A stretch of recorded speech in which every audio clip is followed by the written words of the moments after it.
Good evening to all. మనం ఇప్పుడు ఈరోజు జమిలీ ఎలక్షన్స్ గురించి తెలుసుకోవడం జరుగుతుందండి. ఈ జమిలీ ఎలక్షన్స్ అంటే ఏంటి, దాని గురించి ఒకసారి తెలుసుకుందాం. అంటే మన దేశం మొత్తము ఒకేసారి ఎలక్షన్స్ జరిపించడాన్ని జమిలీ ఎలక్షన్స్ అంటారు. అంటే దాని యొక్క నినాదం ఏంటంటే వన్ నేషన్ వన్ ఎలక్షన్. ఇది చెయ్యాలంటే అంటే ఈ వన్ నేషన్ వన్ ఎలక్షన్ అనేది మన లోక్సభలో మరియు ప్రభుత్వం ఆమోదించాలంటే రాజ్యాంగంలో మనం మొత్తం 5 ఆర్టికల్స్ని సవరించడం జరుగుతుంది. దీనిపైన ప్రభుత్వం అనేది ఒక కమిటీని ఏర్పాటు చేయడం జరిగింది.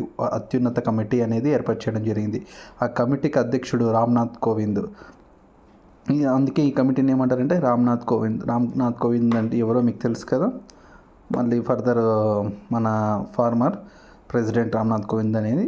సో ఆయన టైంలోనే ఈ ప్రపోజల్ అనేది రావడం జరిగింది. సో ఆయన కింద ఆయననే అధ్యక్షత వహిస్తూ ఒక కమిటీని ఏర్పాటు చేయడం జరిగింది. కావున దీన్ని రామ్నాథ్ కోవింద్ కమిటీ అంటారు. దీని గురించి మనం ఎందుకు డిస్కస్ చేస్తున్నామంటే రీసెంట్గా ఈ కమిటీ అనేది ప్రభుత్వానికి జమిలీ ఎలక్షన్స్ మీద రిపోర్ట్ అనేది సబ్మిట్ చేయడం జరిగింది. సో రిపోర్ట్ అనేది మనం నెక్స్ట్ శీతాకాల సమావేశాలు అంటే ఈ నవంబర్-డిసెంబర్లో డిస్కస్ చేయడం జరుగుతుంది పార్లమెంట్లో. మామూలుగా ఈ 5 ఆర్టికల్స్ని ఏమైతే చేంజ్ చేయాలో ఒకసారి చూద్దాము. 83, 85, 172, 174, 356. ఈ 356 అనేది రాష్ట్రపతి పాలన అనేది దాన్ని సూచిస్తుంది.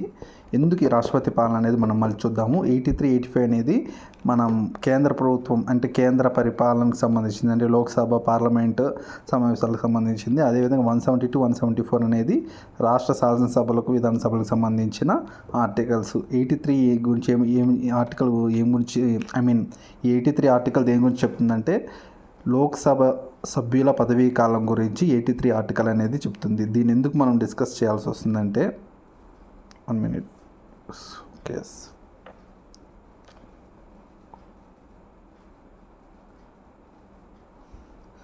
ఎందుకు డిస్కస్ చేయాల్సిందంటే ఒకవేళ జమిలీ ఎలక్షన్స్ని ప్రపోజల్ అనేది అప్రూవ్ అయితే అన్ని కేంద్ర ప్రభుత్వంలో ఉన్న సభ్యులందరూ యొక్క పదవీ కాలము నిర్ణయించిన తేదీ అంటే ఎలక్షన్ నిర్ణయించిన తేదీకి పొడిగించాలా లేదా తగ్గించాలా ఏంటి అనేది ఈ 83 ఆర్టికల్లో మార్పు చేయడం అనేది జరుగుతుంది. అదేవిధంగా 85 ఆర్టికల్ ఏం చెప్తుందంటే పార్లమెంట్ సమావేశాల వాయిదా రద్దు గురించి చెప్తుంది.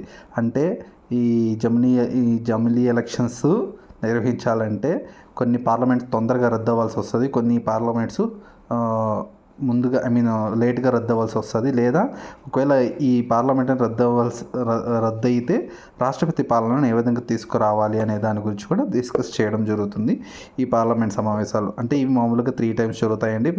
వేసవికాల సమావేశము, వర్షాకాల సమావేశం, శీతాకాల సమావేశం అనేసి. సో అలా వాటి యొక్క సమావేశాలు వాయిదా రద్దు గురించి కూడా మార్పు చేర్పులు చేయడం అనేది జరుగుతుంది. ఈ జమిలీ ఎలక్షన్స్ అనే దాన్ని అప్రూవ్ చేయాలంటే 83, 85 ఆర్టికల్తో పాటు 172, 174 రాష్ట్రాల యొక్క శాసనసభ సభ్యుల కాల వ్యవధిని 172 ఆర్టికల్ నిర్ణయిస్తుంది. దాంట్లో కూడా కొన్ని మార్పులు చేయాల్సి వస్తుంది. అదేవిధంగా 174 ఆర్టికల్ శాసనసభ సమావేశాలు వాయిదా రద్దు గురించి వివరించడం జరుగుతుంది. అంటే మెయిన్ ఏంటంటే ఈ సాధారణ సమావేశాలు, ప్రత్యేక సమావేశాలని ఉంటాయి కొన్ని.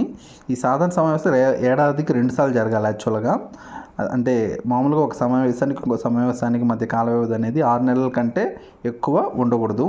మామూలుగా సాంప్రదాయంగా చూస్తే ఈ పార్లమెంట్ ఈ రాష్ట్ర శాసనసభలో సమావేశాలు 3 సార్లు జరగాలనేసి సాంప్రదాయకంగా నిర్ణయించుకోవడం జరిగింది. అంటే చట్టబద్ధం కాదండి, సాంప్రదాయం అంటే వాళ్ళే ఒక గుడ్ హ్యాబిట్గా పెట్టుకోవడం జరిగింది. అది ఎలా అంటే వేసవికాల సమావేశము, శీతాకాల సమావేశము, వర్షాకాల సమావేశం. ఈ వేసవికాల సమావేశాన్ని బడ్జెట్ సమావేశం అని కూడా అంటారు. ఇది మోస్ట్లీ ఫిబ్రవరి, ఏప్రిల్ నెలల మధ్య జరుగుతుంది. వర్షాకాల సమావేశం అనేది జూలై, ఆగస్టు మధ్యలో జరుగుతుంది. శీతాకాల సమావేశం అనేది నవంబర్, డిసెంబర్ మధ్యలో జరుగుతుంది. ప్రత్యేక సమావేశాలు అంటే అవసరాన్ని బట్టి ప్రత్యేకంగా ఎన్నిసార్లు అయినా సమావేశాలు అనేది ఏర్పాటు చేసుకోవచ్చు. అది ఆ రాష్ట్ర యొక్క ముఖ్యమంత్రి మరియు రాష్ట్ర శాసనసభ అధ్యక్షుడు మీద ఆధారపడి ఉంటుంది. అది 356 ఆర్టికల్ రాష్ట్రపతి పాలన గురించి వివరించడం జరుగుతుంది. ఈ ఆర్టికల్స్ అన్నీ కూడా మార్పు చేయాల్సి వస్తుంది. ఎందుకంటే జమిలీ ఎలక్షన్స్ ప్రకారము అన్ని రాష్ట్రాల్లో ఇప్పుడు ఆల్రెడీ ఎలక్షన్స్ కొన్ని రాష్ట్రాల్లో జరిగిపోయి కొన్ని రాష్ట్రాల్లో జరగాల్సి వస్తుంది. సో ఆ టైంలో మనము వెంటనే అంటే 4 ఇయర్స్ అయిపోయిన రాష్ట్రాల్లో వెంటనే వేరే ప్రభుత్వానికి ఎలక్షన్స్ నిర్వహించకుండా ఆ రాష్ట్రానికి మాత్రమే రాష్ట్రపతి పాలన నిర్వహించడం కోసం 356 ఆర్టికల్ని సవరించాల్సి వస్తుంది. అదేవిధంగా అక్కడ శాసనసభలు కొన్ని తాత్కాలిక శాసనసభలు అనేది కొంతమంది సభ్యులు అనేది ఉండాల్సి వస్తుందండి. డిప్యూటీ స్పీకర్ అనే వాళ్ళు ఉండాల్సి వస్తుంది.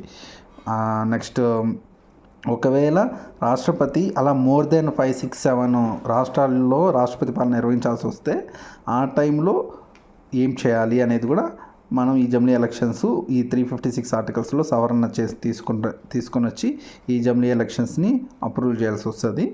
అదేవిధంగా నెక్స్ట్ ఏంటంటే రాష్ట్రాల్లోనే కాకుండా పార్లమెంట్లో కూడా ఈ రాజ్యసభలో కూడా కొంతమంది 6 ఇయర్స్ కంప్లీట్ అవ్వదు, కొంతమంది 6 ఇయర్స్ కంప్లీట్ అయి ఉంటుంది. అలాంటి వాళ్ళని కూడా మనం కన్సిడర్ చేసుకొని వాళ్ళ యొక్క వాటిల్లో కూడా కొన్ని మార్పులు చేయాల్సి వస్తుంది. సో ఇవన్నీ మనం మార్పు చేయాల్సి వస్తుంది దీన్ని అప్రూవ్ చేయాలంటే జమిలీ ఎలక్షన్స్ అనేది. ఈ లోక్సభ రాజ్యసభ